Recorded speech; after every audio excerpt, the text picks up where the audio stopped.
আমি বরং মায়া আমার ত্যাগ করা উচিত, আমি বরং একটু নাম জপ করি। আবার নাম জপ করতে বসলো মাধব। নাম করতে করতে প্রতিদিন মাধব ধ্যানের মধ্যে কৃষ্ণ দেখে, কিন্তু আজকে কৃষ্ণ না দেখে ওই ছেলেটার মদন দেখতে পায়। আমার কি সাধন ভজন সব নষ্ট হয়ে গেল? একটা বাচ্চা ছেলে আমাকে বলতে দিল, তার মায়া করে আমি কৃষ্ণকে পর্যন্ত ভুলে যাচ্ছি। ধ্যানের মধ্যে ছোট ছেলেটি বলে উঠলো, ও গো মাধবেন্দ্র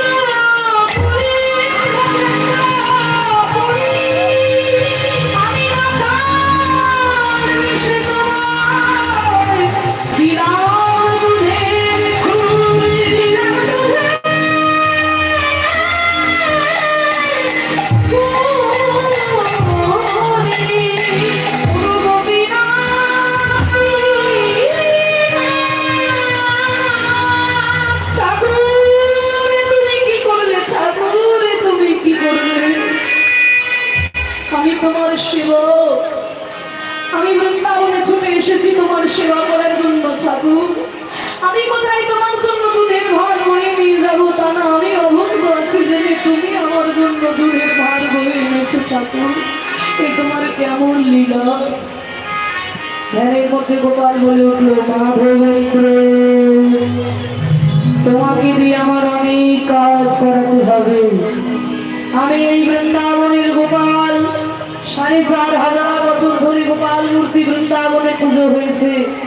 পরবর্তীকালে ভারতবর্ষে যখন জবনদের আক্রমণ হলো, আমাকে বাঁচানোর জন্য ভক্তরাই বৃন্দাবনের মাটির মধ্যে আমাকে পুঁতে রেখেছে। তুমি এসে আমাকে এই মাটির ভিতর থেকে উদ্ধার করো। আমাকে শুধু প্রতিষ্ঠা করলে হবে না, আমি অনেকদিন ভাত খাইয়ে অন্ন সেবা নেব। অল্প অন্ন দিলে হবে না, গিরি গোবর্ধন পর্বতের মতো অন্ন তোমায় সাজিয়ে দিতে হবে। মাধবেন্দ্রের ঘুম আসে না। বৃন্দাবনের ঝোপে ঝাড়ে জঙ্গলে খুঁজে বেড়াচ্ছে, কোথায় গেলে গোপাল কি পাবো। গিয়ে দেখে একটি জায়গায় একটা দুগ্ধবতী গাভী দাঁড়ায় আছে, তার পাট থেকে আপনায় আপনি দুধ বাহিতে করেছে।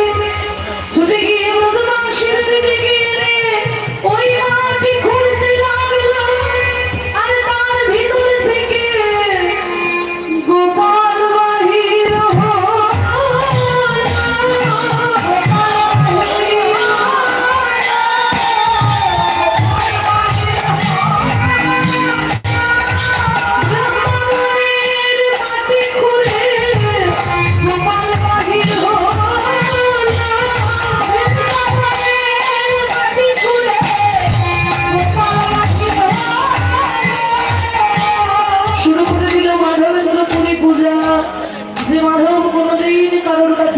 করে নয়।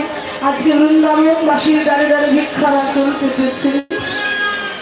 আমার প্রাণ গোপাল সেবা দেব, দুটি ভিক্ষা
वो सन्यासी ने कभी किसी से भीख नहीं मांगा। आपने कभी देखा है इनको भीख मांगते हुए? आज जो भीख मांग रहे हैं जरूर गोविंद जी के सेवा करने के लिए भिक्षा मांग रहे हैं। दोनों जितने सब उनको भिक्षा दे दो। নতুন সন্ন্যাসী মাধব কোনোদিন কারোর কাছে ভিক্ষা করেন না, সবাই জেনে গেছে। আজকে যখন ভিক্ষা করছে নিশ্চয়ই গোবিন্দের সেবা লাগাবে। ব্রজবাসীরা যেই যা পারলে আরো বেশি বেশি করে ভিক্ষা দিল, আর সেই